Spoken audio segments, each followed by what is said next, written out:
नमस्कार, जय श्री कृष्णा। स्वागत करता हूं मैं आपका अपने चैनल कुंडली शास्त्र में। मैं हूं एस्ट्रोलॉजर रतन सिंह। वृश्चिक राशि वालों या फिर वृश्चिक लग्न वालों, आने वाला सप्ताह आपके लिए कैसा रहने वाला है, क्या कुछ ग्रहों ने परिवर्तन किया है, यही आज हम चर्चा करेंगे। कुछ बड़ी बातें जान लीजिए।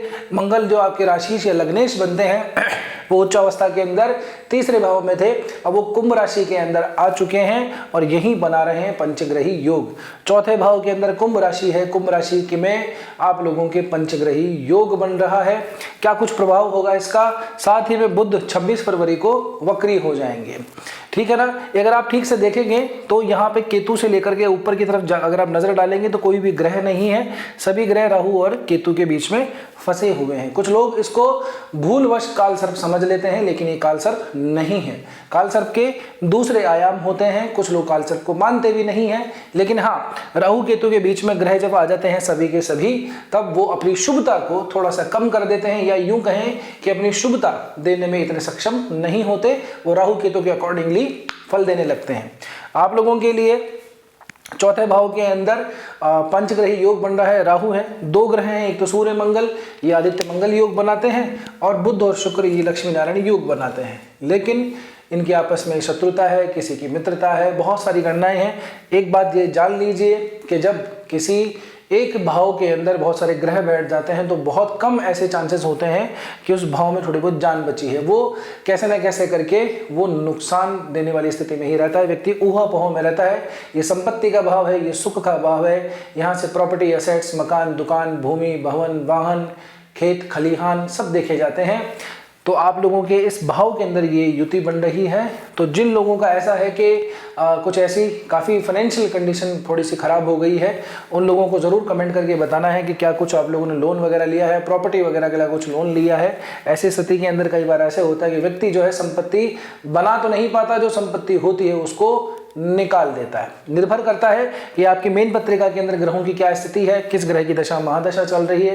ये 5 ग्रह हैं। अगर आपकी एक पत्रिका के अंदर कुछ पोजीशन ठीक है, मंगल की पोजीशन ठीक है, सूर्य की पोजीशन ठीक है, आपकी गुरु की पोजीशन मेन पत्रिका में ठीक है, तो फिर भी स्थितियां कंट्रोल में है। अगर लग्नेश ही थोड़ा सा खराब है, नवमेश और पंचमेश की स्थितियां ठीक नहीं है, तो फिर तो बहुत ज्यादा चिंताजनक बात है। अब एक एक करके बात करते हैं। सबसे पहले करियर और जॉब की।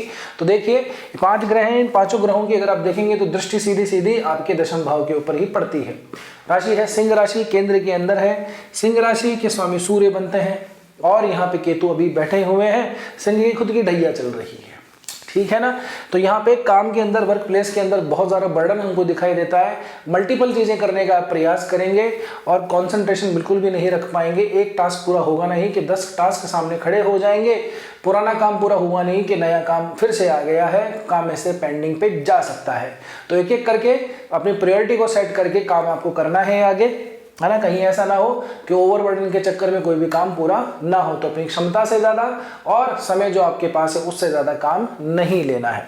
बात करें अगर हम ग्रोथ की, है ना, काम की ग्रोथ की, उसमें कोई प्रमोशन है, कोई आपका इंक्रीमेंट लगना है, तो उसके लिए स्थिति थोड़ी बहुत ठीक मानी जा सकती है, क्योंकि लाभेश जो है चतुर्थ भाव के अंदर बैठे हुए हैं। हालांकि चौथे भाव के अंदर बुध इतने ज़्यादा कारक नहीं बनते हैं, ठीक है ना। शुक्र फिर भी यहाँ पे कारक बन जाते हैं, लेकिन बुद्धि की स्थिति यहाँ पे इतनी ज़्यादा ठीक नहीं रहती। मंगल की अगर आप बात करेंगे तो मंगल की दृष्टि भी यहाँ पे 8वीं दृष्टि मंगल की पड़ती है। कहाँ पे? लाभ भाव के ऊपर।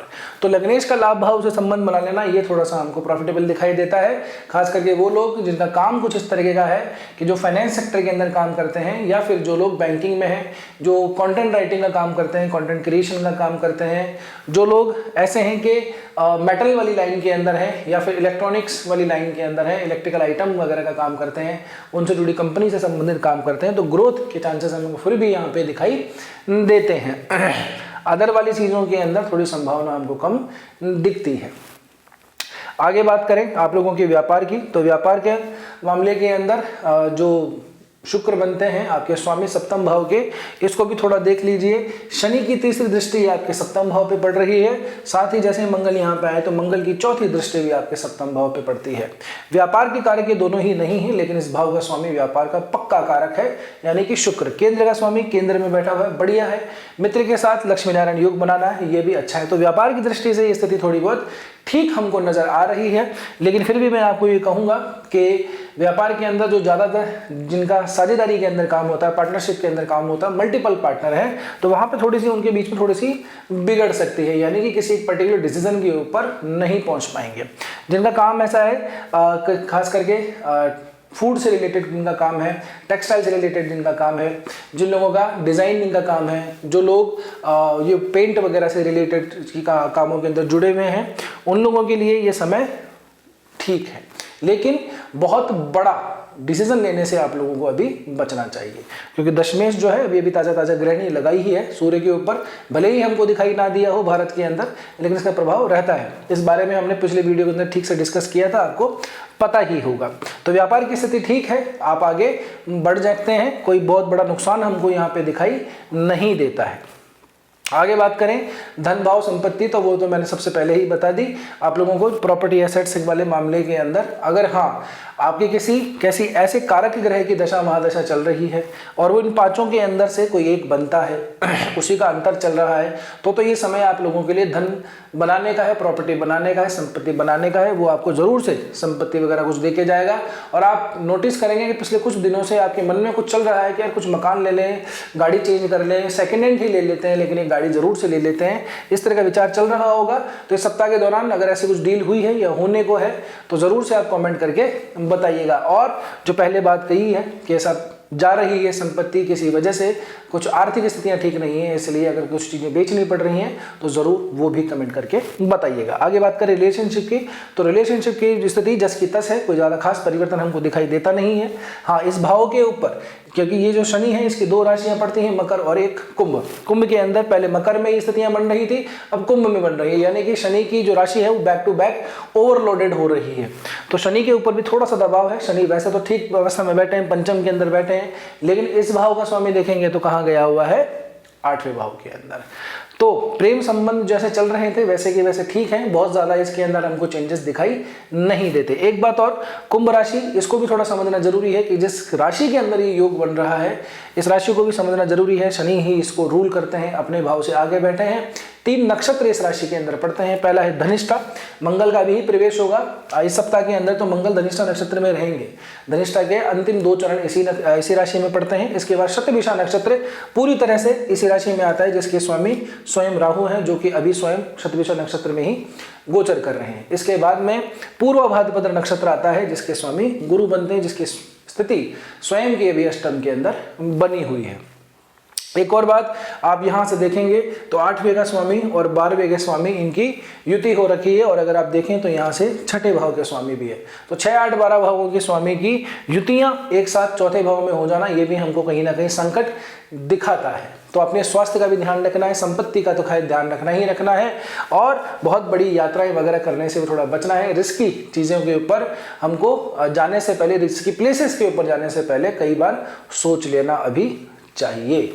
आगे बात करें आप लोगों के दाम्पत्य जीवन की, तो दाम्पत्य जीवन के अंदर ठीक है व्यवस्था, इतनी कोई समस्या वाली बात नहीं है। शुक्र रूल करते हैं, हालांकि है अस्त भी हो रखे हैं, मंगल और सूर्य के साथ में पोजीशन में बनाए हुए बैठे हैं, राहु की यहाँ पे पोजीशन है। और जब इस तरह की ग्रहों की युतियाँ बनती हैं, तो मैं पहले भी बता चुका हूँ, जब इस तरह के ग्रह एक साथ होते हैं तो घरेलू अशांति व्यक्ति के जीवन में आती है, यानी घर पे छोटी छोटी बातों में लड़ाई झगड़े होने लग जाते हैं, पुराने इश्यूज निकल के आते हैं। अभी शादी ब्याहों का समय चल रहा है, हो सकता है कि किसी न किसी घर के अंदर थोड़ी बहुत रामायण छिड़ गई हो, है ना। तो ऐसी स्थितियां घर के अंदर अशांति लेकर आती हैं। तो आप ये समझ के चलिएगा कि ये आपकी गलती नहीं है, ये सामने वाले की गलती नहीं है, ये ग्रहों की स्थितियां ही कुछ ऐसी हैं जिन्होंने हमारे बीच में द्वंद्व पैदा किया हुआ है। तो शांति रखिएगा, सामंजस्य, प्रेम पूर्वक चीजों को, मैटर को सॉर्ट आउट कर लीजिएगा। आगे बात करें आपके स्वास्थ्य की, तो स्वास्थ्य की दृष्टि से मैंने आपको बताया 6, 8, 12 भावों की युति हो रखी है चौथे भाव के अंदर। तो चौथे भाव बहुत ज़्यादा लोडेड है, इसलिए मैंने आपको कहा कि ऐसे संपत्ति में कई बार ऐसा होता है कि व्यक्ति सब कुछ बिक जाता है और रोड पे भी आ जाता है, ठीक है ना। तो हेल्थ का भी थोड़ा सा ध्यान रखना है। जब शरीर साथ नहीं देगा तो फिर हम इन परिस्थितियों से कैसे फाइट करेंगे, कैसे 2-2-4 होंगे। आने वाले समय के अंदर ये ग्रह और आगे बढ़ेंगे, राहु केतु की तरह से पूरी तरह से कैप्चर में आ जाएंगे। अभी तो फिर भी मंगल की डिग्री थोड़ी कम है, राहु से थोड़ी दूरी है, धनिष्ठा नक्षत्र स्वयं के नक्षत्र में है। जैसे जैसे मंगल आगे बढ़ेंगे, राहु को क्रॉस करने के बाद के ये अंदर स्थिति आगे पूरी तरह से कैप्चर में आ जाएगी, ये पूरी तरह से लॉक हो जाएंगे। तो ये जुलाई तक व्यवस्था रहेगी, तो अपने दिमाग को थोड़ा सा ठीक बना के रखिएगा, शांति बना के रखिएगा। देखिए, मेरा उद्देश्य किसी को डराना नहीं है, आपको आने वाली परिस्थितियों से अवगत कराना है, ताकि आप जो निर्णय लें उसके ऊपर इन चीज़ों का भी थोड़ा सा विचार कर लें कि यार हमको आगे कितने समय बाद के अंदर कुछ लाभ मिल सकता है, या अभी जो समय है वो ठीक है या नहीं है। बहुत सारी चीज़ें होती हैं, यदि व्यक्ति को ये समझ में नहीं आता है कि साहब मेरी राशि कुछ और है, लग्न कुछ और है, दशा महादशा क्या है, हम तो नहीं जानते हैं। और स्वाभाविक सी बात है, आम आदमी इतनी ज्योतिषी गणनाओं में डीपली नहीं जा सकता। हालांकि ये एक बात और है कि आजकल हर कोई ज्योतिषी बन के घूम रहा है। तो यदि कोई समस्या है आप लोगों को, उसका ज्योतिषीय समाधान जानना चाहते हैं, ठीक समय जानना चाहते हैं, तो बेहिचक आप नीचे संपर्क सूत्र दिए हुए हैं, कॉन्टैक्ट इन्फॉर्मेशन है, वहाँ पे जाके अपना अपॉइंटमेंट बुक करवा सकते हैं। आगे बात करें आप लोगों के लिए किसी ठीक ठाक से उपाय की, तो उपाय पे जाने से पहले एक बात में आप लोगों को छोटा सा निवेदन है कि इस वीडियो को हाइप ज़रूर से कर दीजिएगा, और वीडियो अच्छा लगा हो तो आप लोगों को लाइक करना है, और नए हो तो महाराज सब्सक्राइब करके ज़रूर से जाइएगा, ताकि आपको आने वाले टाइम के ऊपर जो है, हम क्या है हर वीक टू वीक वीडियो डालते हैं, मंथली भी डालेंगे। आने वाले समय में आपको आपकी राशि वाले वृश्चिक राशि वालों के लिए 3 महीने का, 6 महीने का, 12 महीने का सब कुछ मिलेगा, ताकि आप उसको थोड़ा टाइम को देख करके अपने जीवन के निर्णय ले सकें। तो स्वास्थ्य, अगर मैं आपको बात करूं किसी रेमेडी की, तो देखिए राहु केतु का एक्सेस है, ऐसे समय के अंदर माता दुर्गा की आराधना करनी चाहिए, माता भवानी की, जगदम्बा की आराधना करनी चाहिए, भगवान शिव के मंदिर जाना चाहिए, जितना हो सके उतना आप जो है जो महामृत्युंजय जाप है वो भी कर सकते हैं, या फिर माता दुर्गा की आराधना कीजिए। सक्षम है तो सप्तशती दुर्गा के पाठ कीजिए, नहीं सप्तश्लोकी ही पढ़ लीजिए, दुर्गा चालीसा पढ़ लीजिए, देवी की आराधना जरूर से कीजिएगा। नवरात्रे भी आ रहे हैं, है ना, तो जितना हो सके आपसे सेवा भाव रख के, और जितना आप मन ही मन के अंदर उच्चारित कर सकें, नाम ले सकें, उतना ही ज़्यादा आप लोगों के लाभ रहेगा। कोई स्पेसिफिक प्रॉब्लम है उसके लिए स्पेसिफिक सॉल्यूशन दिया जाता है, तो अगर ऐसा कुछ है तो आप ज़रूर से बता सकते हैं, ठीक है ना। बस आज के वीडियो में इतना ही, मिलते हैं अगले वीडियो में, तब तक के लिए स्वस्थ रहिए, मस्त रहिए, अपना और अपनों का ध्यान रखिए। जय श्री कृष्णा, जय श्री राम, हर हर महादेव, जय गौरी शंकर।